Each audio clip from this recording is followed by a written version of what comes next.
Lah di sini muallif rahimahullahu taala mengatakan bahwa apabila seseorang ditimpa musibah, kemudian dia menyandarkan kepada takdir Allah Subhanahu wa taala, maka hidupnya akan tenang. Karena musibah yang ibu dapatkan umpamanya itu sudah dicatat di Lauhil Mahfuz. Lalu buat apa bersedih?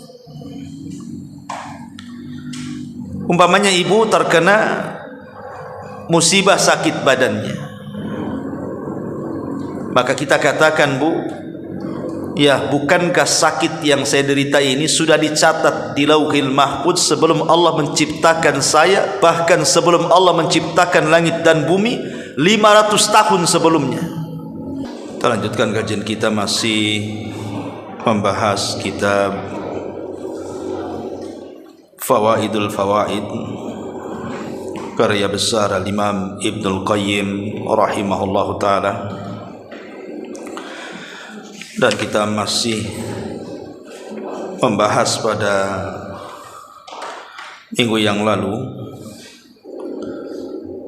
ketaatan kepada Allah Subhanahu wa ta'ala menenteramkan jiwa dan juga raga. Kemudian kita sudah jelaskan tentang pentingnya menautkan hati kepada Allah serta aturan-aturan di balik perintah dan juga di balik musibah. Kemudian beliau menjelaskan poin yang ketiga, kasih sayang secara batin. Apa kasih sayang secara batin itu? Maka beliau menjelaskan kasih sayang secara batin adalah sesuatu yang akan menciptakan ketenangan dan kedamaian serta menghilangkan keresahan serta kegundahan dan keluh kesah dari hati seorang hamba ketika tertimpa satu musibah. Pada kondisi yang seperti itu, seorang hamba akan merendahkan diri di hadapan Rabb-Nya dengan penuh rasa hina, lalu memandang dengan hatinya dan bersimpuh kepadanya dengan segenap jiwanya. Pengakuan terhadap kasih sayang Allah telah menyibukkan dirinya dan kepedihan deritanya. Keyakinannya tentang kebaikan takdir Allah membuatnya tidak merasakan lagi pahitnya musibah. Ia pun menyadari kalau dirinya semata-mata hanya seorang hamba yang suka atau tidak suka mesti menjalani takdir Allah Azza wa Jalla. Apabila redha akan hal itu, niscaya ia akan mendapatkan keridhaannya. Namun apabila ia tidak redha, maka kemurkaannya lah yang akan diperolehnya. Taib. Ma'asyiral muslimat yang dimuliakan Allah Subhanahu wa taala. Di sini muallif rahimahullahu taala Imam Ibnul Qayyim Al-Jauzi masih menjelaskan kepada kita tentang hakikat kebahagiaan. Hakikat kebahagiaan artinya meletakkan kasih sayang secara batin. Maksudnya meletakkan kasih sayang secara batin, ini kata Imam Ibnul Qayyim rahimahullahu taala, artinya menerima seluruh apa yang Allah Subhanahu wa taala takdirkan kepada kita. Takdir itu kan ada dua, Bu, ya. Ada takdir baik dan ada takdir tidak baik. Terkadang kalau takdir itu baik, rasa-rasanya kita ini mengatakan bahwa ini semua datang dari Allah Subhanahu wa taala. dia menasabkan nikmat itu kepada Allah Subhanahu wa taala. Tetapi ada juga yang kemudian dengan diberikan takdir baik itu seolah-olah dia merasa Allah Subhanahu wa taala sedang memuliakan dirinya. Persis seperti firman Allah Subhanahu wa taala, Rabbi akraman. Rabbku sedang memuliakan diriku. Tapi kalau seandainya takdir yang Allah berikan itu tidak baik dan buruk, dia pun mengatakan Rabbi ahana. Rabbku sedang menghinakan diriku. Dan itu kebanyakan manusia.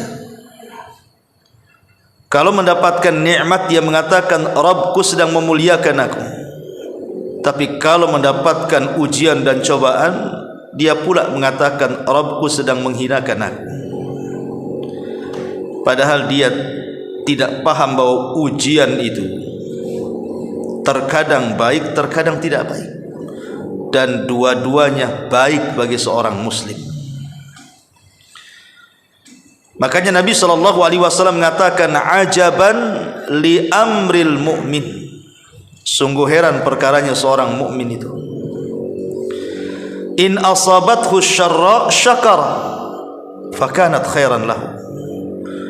Kalau ditimpa kebaikan bersyukur pula dia, dan dia mengatakan ini sebuah kebaikan baginya. Tapi wa in asabathu dharra sabara fakanat khairan lahu.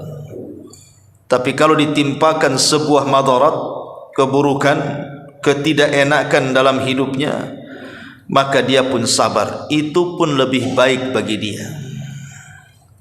Begitulah seorang mukmin.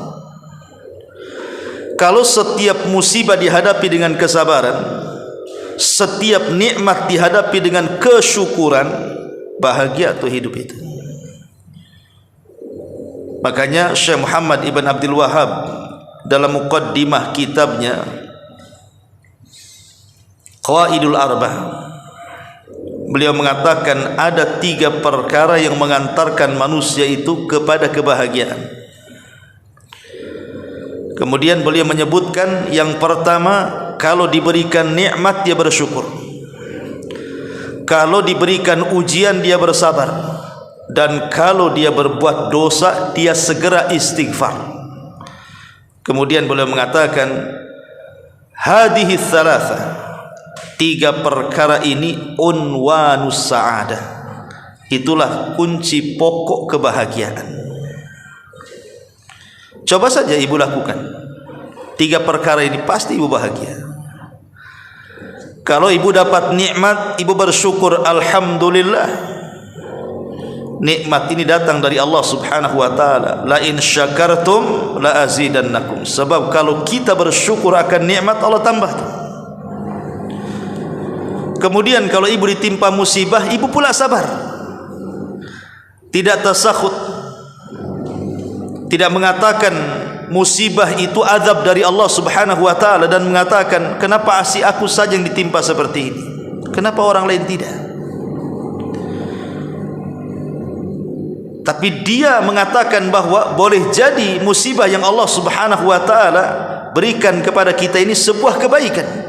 Mungkin Allah hendak mempersiapkan sesuatu yang kita tidak tahu. Karena kesabaran itu kunci kesuksesan. Dan kalau berbuat dosa segera istighfar. Kalau 3 perkara ini ada, pasti bahagia. Yang tidak bahagia itu karena tidak bersyukur, tidak sabar, dan malas untuk istighfar. Lah di sini mu'alif rahimahullahu taala mengatakan bahwa apabila seseorang ditimpa musibah, kemudian dia menyandarkan kepada takdir Allah Subhanahu wa taala, maka hidupnya akan tenang. Karena musibah yang ibu dapatkan umpamanya itu sudah dicatat di Lauhil Mahfuz. Lalu buat apa bersedih?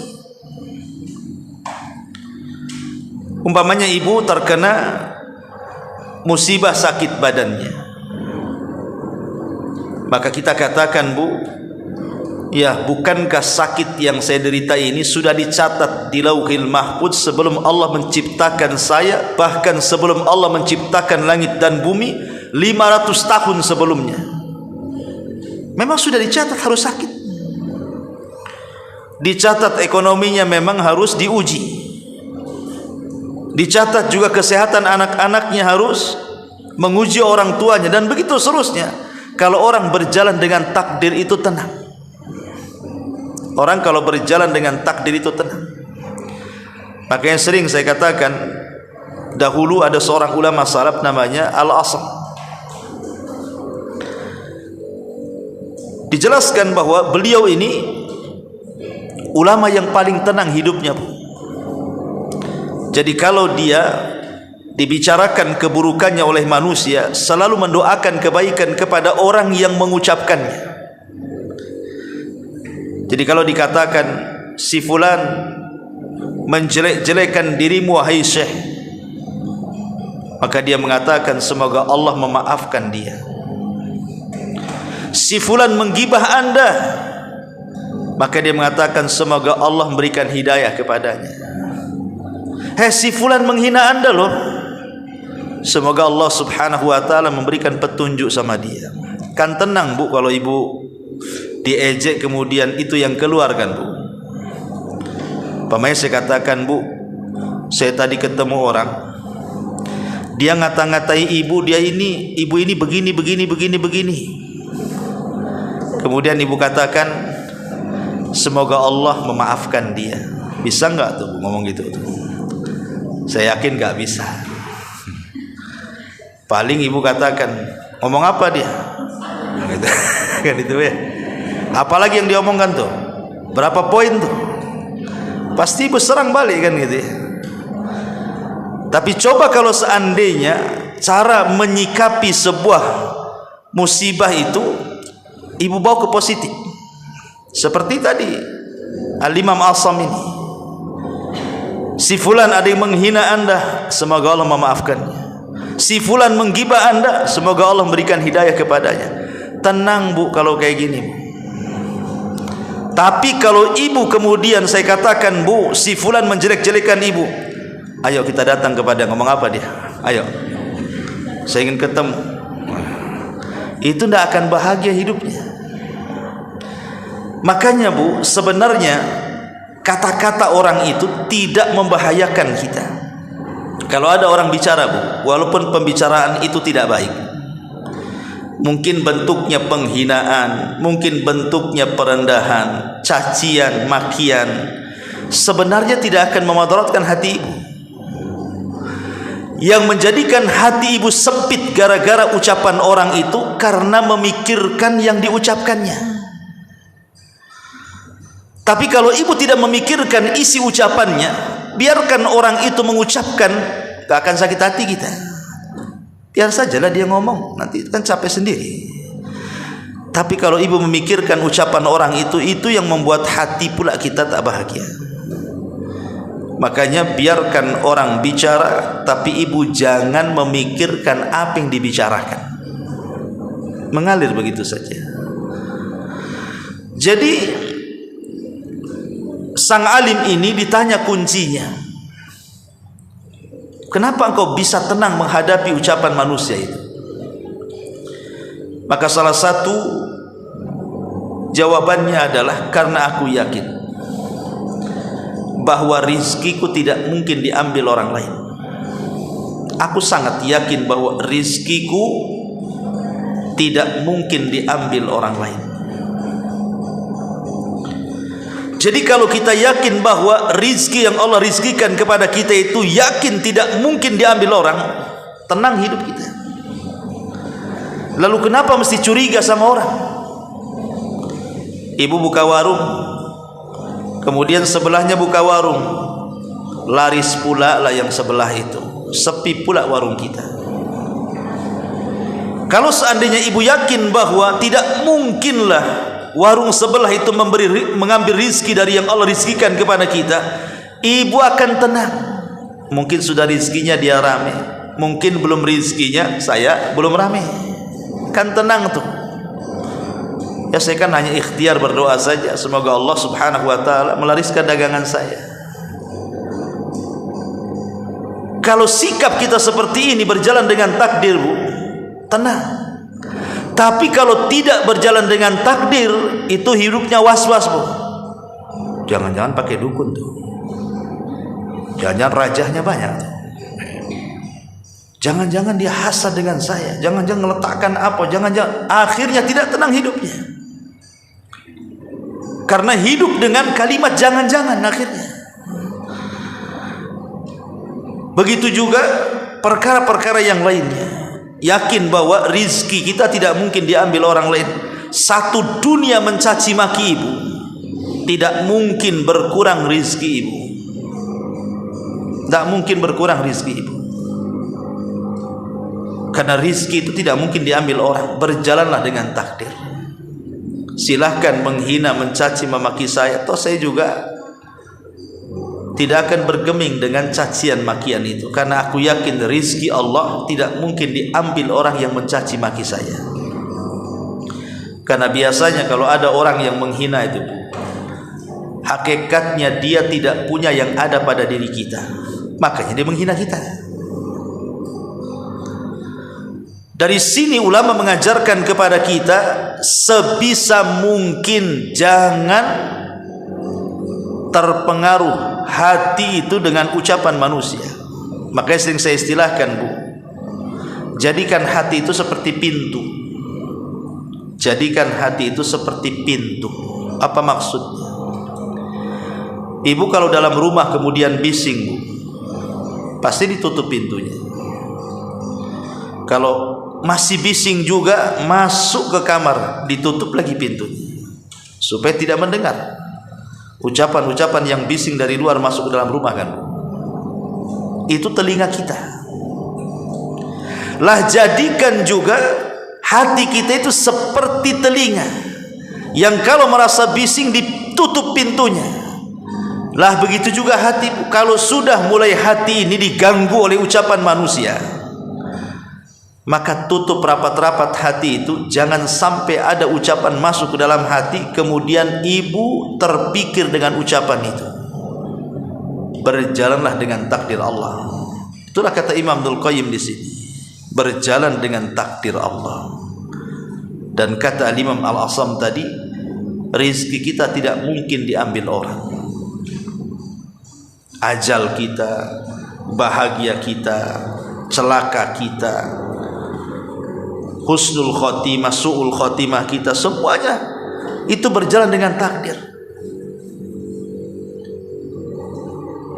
Sebab kalau seandainya orang berjalan dengan takdir itu tenang hatinya, nggak mungkinlah kebahagiaan saya diambil orang lain. Lah di sini mu'alif rahimahullah taala mengatakan, pada kondisi demikian seorang hamba akan merendahkan diri di hadapan Rabbnya dengan penuh rasa hina, lalu memandangnya dengan hatinya dan bersimpuh kepadanya dengan segenap jiwanya. Pengakuan terhadap kasih sayang Allah telah menyibukkan dirinya dari kepedihan penderitaannya. Maksudnya apa? Nabi Ayub alaihi salatu wassalam, salah satu nabi yang banyak ditimpa musibah. Makanya orang-orang Arab itu biasa mengatakan kepada orang yang terkena musibah, sabarlah wahai fulan seperti Ayub alaihi salatu wassalam. Walaupun tidak ada yang bisa menandingi kesabaran Ayub, kan, Bu. Cuman kan untuk menghibur. Sabar ya, dulu juga Nabi Ayub ditimpa musibah yang sama, padahal nggak sama. Nabi Ayub lebih besar musibahnya.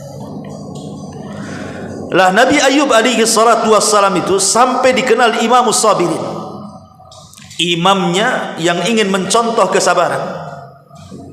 Kalau ibu ingin mencontoh kesabaran, contohlah Nabi Ayub. Itu manusia paling sabar. Ditimpa ekonominya, ludes habis kekayaannya, tidak tersisa sedikit pun. Tapi Nabi Ayub hanya mengatakan inna lillahi wa inna ilaihi raji'un. Toh kekayaan ini milik Allah kok. Kalau Allah hendak mengambilnya ya silahkan saja. Coba Bu, kalau ibu terapkan kalimat ini, maka ibu pasti tidak akan sedih. Tapi masalahnya tidak bisa. Jangankan lagi semua harta ibu ludaskan begitu ya. Nih ibu datang dari rumah ke sini, dompet jatuh di jalan. Kira-kira ibu ngaji dulu sampai selesai cari dompet, atau ibu cari dompet dulu sampai pengajian selesai? Gak mungkin, gak yakin lah ibu ya kalau ibu nantilah ngaji dulu lah. Dah was-was duluan tuh. Jadi gimana jatuh diambil orang, padahal isi dompet 100.000. Yang di bank itu masih miliaran. Mikir yang 100.000 ninggalin majelis ilmu. Karena kita ini loh hati belum bisa tertata tuh. Lah, Nabi Ayub ini mengajarkan kepada kita bagaimana kehilangan harta itu tidak membuat dia sedih. Karena dia yakin toh harta itu milik Allah kok. Kalau Allah mengambil ya silahkan saja. Ini yang belum bisa kita lakukan. Belum bisa. Kadang-kadang sedikit harta kita hilang tuh kayak kiamat besar. Pir gitu ya, kepikiran terus. Kemudian apalagi, bukan hanya hartanya ludes Nabi Ayub ini, tetapi anak-anaknya juga diwafatkan semuanya. Nabi Ayub itu punya anak-anak banyak, dan anak-anaknya semua baik-baik. Tentu ibu kalau punya anak baik kan sayang. Kalau seandainya meninggal itu rasanya sedihnya luar biasa. Lah Nabi Ayub alaihi salatu wassalam ditimpa musibah dengan cara seluruh putra-putranya meninggal di hadapannya. Tidak ada yang tersisa satupun. Luar biasa. Saya itu pernah melihat ada salah seorang ikhwan kita itu anaknya meninggal. Jadi punya anak meninggal, punya anak lagi meninggal lagi, sampai 3 kali. Itu kepikiran kayak orang mau stres, persis kayak mau stres, mau gila pokoknya, karena 3-tiganya meninggal.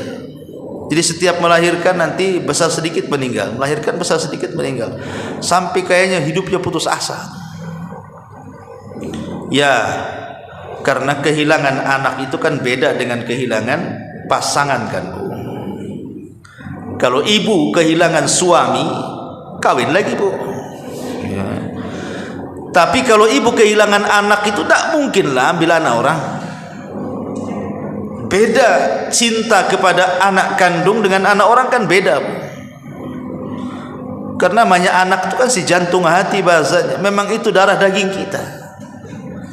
Kalau ditimpa meninggal, makanya jangankan kita ya, Nabi SAW saja ketika Ibrahim putranya meninggal, sedihnya luar biasa.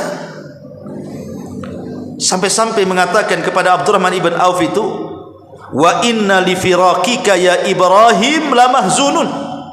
Perpisahan diriku dan dirimu wahai Ibrahim sungguh menyayat hati. Sampai Rasul menangis dan mengatakan kepada Abdurrahman ibn Auf, ini adalah tangisan rahmat, tangisan kasih sayang seorang bapak kepada anaknya. Tapi Nabi Ayub mencontohkan menghadapi kematian putra-putranya berjalan dengan kesabaran, sabar. Inna lillahi wa inna ilaihi rajiun. Apalagi ujian Nabi Ayub, ditimpa penyakit. Penyakit ini aneh karena tidak ada penyakit yang seperti itu pada kaumnya. Sampai-sampai dijelaskan oleh para ulama sejarah itu, jadi Nabi Ayub itu diberikan penyakit dari atas kepala sampai kaki itu penuh dengan benjolan. Benjolan ini isinya nanah dan darah serta cairan yang sangat bau, sehingga manusia takut mendekati dirinya, disangka penyakit menular. Satu persatu manusia tidak mau berani mendekatnya, sampai akhirnya Nabi Ayub hanya tinggal berdua dengan istri tercintanya. Itu pun harus mengungsi menjauh dari orang desanya. Akhirnya hidup berdua saja sama istrinya, terisolasi dari masyarakat. Tapi Nabi Ayub alaihi salatu wassalam dengan kesabarannya, dia menasabkan seluruh musibah yang menimpanya itu bagian daripada kasih sayang Allah. Itu yang disebut kasih sayang secara batin itu. Menasabkan kasih sayang kepada Allah Subhanahu wa taala tatkala Allah menimpakan musibah kepada kita. Kita katakan bahwa tidaklah Allah memberikan musibah kepada kita kecuali karena Allah sayang dengan kita. Boleh jadi Allah hendak mengangkat derajat kita, boleh jadi Allah hendak menghapuskan dosa-dosa kita, boleh jadi Allah telah mempersiapkan sesuatu yang kita tidak tahu. Di balik musibah itu pasti ada kebaikan yang Allah sudah siapkan untuk kita. Kalau hidup seperti ini, meyakini setiap musibah itu adalah kasih sayang yang Allah berikan kepada kita karena Allah hendak mengangkat derajat kita, tidak ada orang menangis karena musibah itu. Kalau ini yang diterapkan. Tapi kan tidak demikian. Kebanyakan kita ini kadang-kadang kalau tertimpa musibah itu tidak pernah menasabkan musibah ini bahwa itu bagian daripada kasih sayang Allah Azza wa Jalla. Padahal Nabi mengatakan, innallaha idza ahabba 'abdan ibtalahu, kata Rasul. Allah itu kalau mencintai seorang hamba pasti Allah akan mengujinya. Jadi Allah itu kalau mencintai seorang hamba pasti Allah akan menguji hamba-hamba yang dicintainya. Betulkah dia jujur keimanannya ataukah dusta? Faman radiya falahu ridha wa man sakhita falahu sukhtu. Kalau hamba yang diujinya itu redha dengan ujian yang ia berikan kepadanya, Allah pun senang kepadanya. Tapi kalau hamba ini tidak redha dengan ujiannya, maka Allah pun murka kepadanya. Jadi sudah sunnatullah ya, sudah sunnah Allah. Allah itu menguji hamba-hambanya yang dicintainya, karena keutamaan hamba yang dicintai Allah itu luar biasa. Allah kalau sudah mencintai hambanya, Allah panggil malaikat Jibril, kemudian mengatakan, ya Jibril, aku cinta dengan si fulan, kau harus cinta juga dengan si fulan. Maka Jibril memanggil seluruh malaikat dan mengatakan, ya malaikat Allah, wahai malaikat-malaikat Allah, Allah sudah mencintai si fulan, kalian pun wajib mencintai si fulan. Maka semua malaikat mencintai si fulan yang dicintai Allah itu. Maka Allah tanamkan kecintaan kepada makhluk yang ada di bumi kepadanya.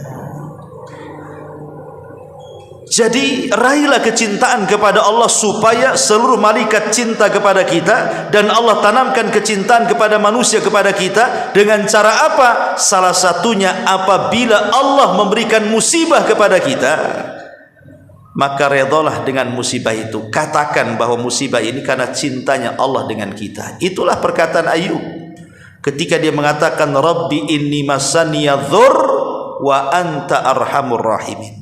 Ya Allah, aku yakin yang menimpakan madarat ini dirimu kepadaku. Aku yakin ini penyakit datang dari kamu, dan aku yakin juga tidaklah kau memberikan penyakit kecuali karena sayangmu kepadaku. Kan mantap tuh. Jadi kalau ibu sakit, ya, kemudian ibu katakan sambil senyum gitu kan, ya Allah memberikan ujian kepada saya, sekarang saya sakit terbaring seperti ini karena Allah sayang kepadaku. Bisa enggak tuh? Enggak yakin saya sama ibu tuh kalau ibu ngomong gitu ya. Yang ada malah mengeluh gitu. Imam Ahmad saat sakit dia mengerung kesakitan.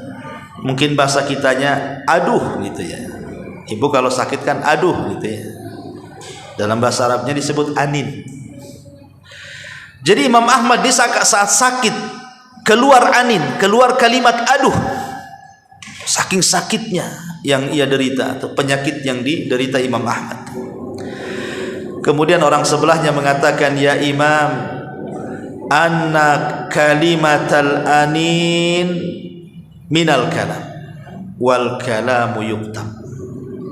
Imam, kalimat aduh itu bagian daripada ucapan, dan ucapan itu akan dicatat malaikat. Langsung diam. Imam Ahmad langsung diam. Dia padahal merasakan sakit yang luar biasa, dia tidak mau mengatakan aduh, karena diingatkan bahwa kalimat aduh itu bagian daripada kalimat, dan kalimat itu akan dicatat dan akan dipertanggungjawabkan di hadapan Allah Azza wa Jalla. Akhirnya diam dia. Dia hanya rasakan aja sakitnya. Oh, kalau ibu bukan aduh, jerit-jerit lagi. Padahal kalimat aduh saja itu sudah dicatat. Gimana ibu jerit-jerit, guling-guling, kadang-kadang mencaci maki orang gitu ya. Kadang-kadang suaminya suruh ngambil minuman, obat telat sedikit kalau lagi sakit kan, oh ya, kena hantam pula lah suaminya, makin sakit lagi itu kepalanya. Tapi kalau sabar seperti Nabi Ayub bisa dijalani. Ya, ingat kalau sakit itu, makanya kenapa ulama mengatakan kalau orang sedang sakit itu coba besarkan harapan, sedikitkan rasa takut. Besarkan harapan, sedikitkan perasaan takut. Sebab boleh jadi harapan itulah yang akan membawa amalan terakhir dia, kalaupun Allah takdirkan dia meninggal. Boleh jadi itu amalan terakhir dia, harapan dia, yang berupa husnudzon kepada Allah Azza wa Jalla, berbaik sangka dengan Allah Azza wa Jalla. Karena orang sakit itu setan lebih dekat tuh, diganggunya supaya ibu putus asa. Dan kalau bisa, kalaupun Allah akhiri hidupnya dengan kematian, kalau bisa dia sedang putus asa. Dan putus asa itu dosa besar. La taqnatu min rahmatillah, kata Allah. Jangan putus asa dari rahmat Allah Subhanahu wa taala. Ma'asyiral muslimat yang dimuliakan Allah Azza wa Jalla. Kemudian Imam Ibnul Qayyim di sini mengatakan, keyakinannya tentang kebaikan takdir Allah membuatnya tidak merasakan lagi pahitnya musibah. Ini kalimat penting. Ibu kalau seandainya mengatakan apapun yang Allah takdirkan itu baik, apakah takdir itu takdir baik ataukah takdir itu tidak baik, tetap ibu kita katakan baik. Ini ada kebaikan di dalamnya, karena Allah tidak mungkin menciptakan keburukan itu buruk 100%. Pasti ada kebaikan di dalamnya. Contoh nih, Allah menciptakan iblis. Apakah iblis itu buruk 100%? Allah menciptakan Fir'aun. Apakah Fir'aun itu buruk 100%? Allah menciptakan Abu Jahal, Abu Lahab. Apakah ketika Allah menciptakan Abu Jahal, Abu Lahab itu buruk 100%? Tidak ada. Allah itu menciptakan keburukan 100%. Pasti di balik itu ada kebaikan. Kalau tidak ada iblis, tidak ada neraka dan surga. Kalau tidak ada iblis, tidak bisa dipisahkan mana yang baik, mana yang buruk. Kalau tidak ada iblis, tidak bisa dipisahkan mana yang ikhlas, mana yang tidak ikhlas, kan? Berarti adanya iblis itu ada kebaikan, supaya tahu mana yang jujur imannya, mana yang tidak jujur imannya, mana yang jadi pengikut iblis, mana yang menjadi musuh iblis. Jadi tidaklah Allah menciptakan keburukan itu kecuali ada kebaikan di dalamnya. Karena tidak ada keburukan itu yang 100%. Pasti ada kebaikan di situ. Artinya kalau seandainya kita mengikuti perkataan Imam Ibnul Qayyim itu, setiap takdir itu dianggap baik, kata beliau, tenang hati kita ini. Tenang hati kita ini kalau seperti itu. Tapi kan kenyataannya sulit. Ibu nganggap baik itu kalau takdirnya baik, kan ya. Kalau takdirnya tidak baik itu ya nggak akan mengatakan ini kebaikan bagi saya, yang ada ini keburukan bagi saya. Coba kita perhatikan sejarah Nabi SAW. Di permulaan dakwah Nabi SAW itu tidak ada yang menghormati. Tidak ada yang menghormati Nabi SAW di permulaan dakwah. Yang ada Rasul dikatakan tukang sihir, yang ada Rasul dikatakan gila, yang ada Rasul dikatakan perangkai syair, yang ada Rasul dikatakan pemecah belah, macam-macam ucapan orang. Nabi tidak selamat dari ucapan orang. Semua mencaci maki dia. Sampai akhirnya kemudian dia harus hijrah ke Taif. Kemudian penduduk Taif bukan hanya menerima dakwah Rasul yang ada lebih keras dibandingkan permusuhnya orang-orang Quraisy, bahkan wanita-wanita ikut melempar dengan batu mencaci maki. Anak-anak kemudian meletakkan duri di jalan supaya Rasul tersakiti, dan laki-lakinya melempari Nabi SAW dan mengusirnya. Tapi Nabi SAW tidak pernah mengeluh kepada Allah. Ini hebatnya Nabi. Kita ini punya Nabi super hebat. Nabi tidak mengeluh. Padahal Nabi SAW itu disakiti luar biasa, bukan hanya dari ucapan, dari perbuatan pula gitu. Tapi Nabi SAW mengeluh kepada Allah Subhanahu wa ta'ala. Nabi mengembalikan urusannya kepada Allah Subhanahu wa ta'ala dengan mengatakan apa? Innama ashku dha'fa quwwati wa qillati hilati 'alan nas. Ya Rabb, aku hanya mengadukan kelemahan diriku, tidak sanggup menghadapi mereka, dan sedikitnya pengalamanku untuk menghadapi mereka. Kemudian di ujung doa Nabi SAW, illam takun alayya sakhatun fala ubali. Kalau seandainya orang-orang Taif yang melempari aku dengan batu, kotoran dan sandal itu bukan bagian daripada azabmu ya Rabb, tidak ada masalah. Kalau itu bukan bagian dari azabmu kepadaku, tidak ada masalah bagiku. Silahkan mereka mencaci, memaki, menghina aku, silahkan, tapi itu bukan bagian azabmu kepadaku. Coba Bu, kalau ibu dapat musibah, ibu ngomong gitu kan enak Bu. Ya, si fulan menyakiti ibu, nggak apa-apa. Kalau itu bukan azab Allah, nggak masalah. Rumah ibu kebakar, ya nggak apa-apa. Selama ini bukan azab bagiku, nggak apa-apa. Suaminya meninggal, nggak apa-apa.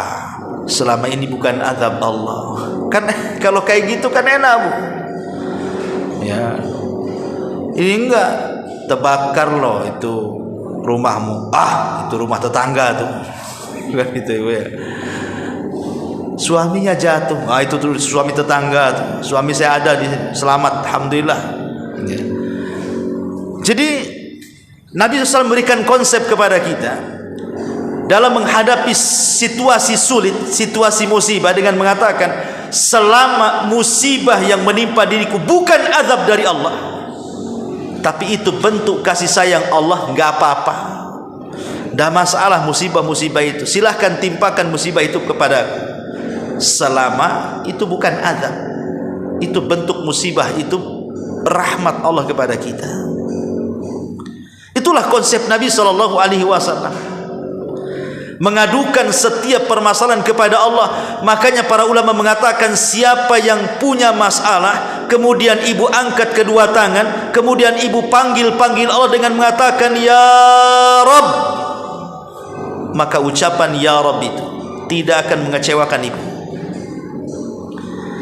Ucapan ya Rabb tidak akan mengecewakan ibu.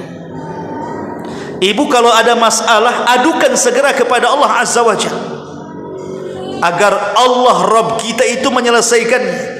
Maka siapapun yang mengangkat kedua tangannya dan mengatakan ya Rabb, pasti masalahnya akan diuraikan. Karena masalah itu kalau diberikan kepada zat yang bisa menyelesaikannya, maka akan mudah diselesaikan. Maka sering saya katakan, kalau ada masalah, yang pertama diadukan itu kepada Allah, jangan kepada yang lain dulu. Begitu dalamnya perkataan Imam Ibnul Qayyim di sini, bahwa keyakinan tentang kebaikan takdir Allah membuatnya tidak merasakan lagi pahitnya musibah tersebut. Lihat Bilal ibn Rabah saat disiksa, semua budak yang masuk Islam yang sama dengan Bilal tidak sanggup untuk mendapatkan siksaan seberat Bilal. Tapi Bilal dengan entengnya ketika dicambuk oleh Umayyah bin Khalaf majikannya dan tidak berhenti kecuali kelelahan, kemudian diikat di batu, kemudian diterikan di tengah matahari, di tengah matahari di atas kepala, tapi Bilal hanya mengatakan ahadul ahad. Kenapa Bilal merasakan nikmat siksaan itu? Kenapa ketika Bilal ditanya, apa rahasiamu kok sanggup kamu untuk bertahan dari siksaan orang-orang Quraisy kepadamu ya Bilal? Apa jawaban Bilal? Ini bagus jawaban Bilal. Kata Bilal, karena aku campurkan halawatul iman bimararatil adha. Karena indahnya, manisnya, lezatnya keimanan lebih mengungguli daripada keperitan azab yang aku rasakan. Lihat bagaimana Bilal memberikan konsep hidup bahagia kepada kita ini. Apa kata Bilal? Karena lezatnya iman itu mengalahkan keperitan penderitaan. Itu yang menjadikan aku tidak merasakan cambukan-cambukan itu. Kenapa? Karena iman itulah yang mendominasi dalam hatiku. Kelezatan iman itu yang melupakan segalanya.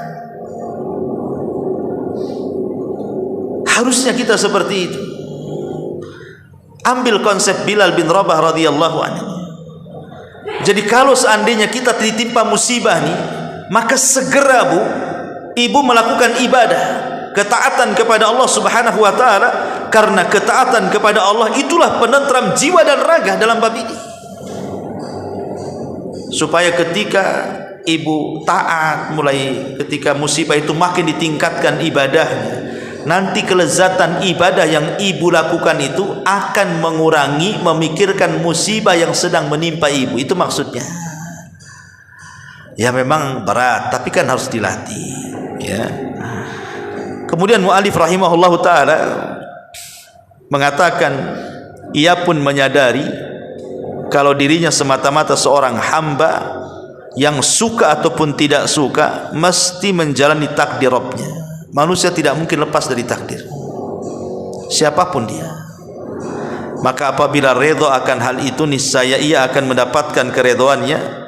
Namun apabila dia tidak redha, maka kemurkaannya lah yang akan diperoleh. Kemarin sudah saya singgung macam-macam orang dengan musibah itu kan.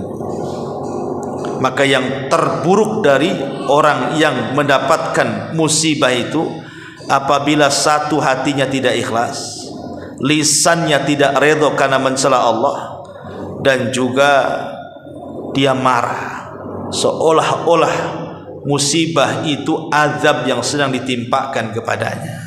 Ini seburuk-buruk orang yang mendapatkan musibah kemudian dia melakukan hal yang seperti itu.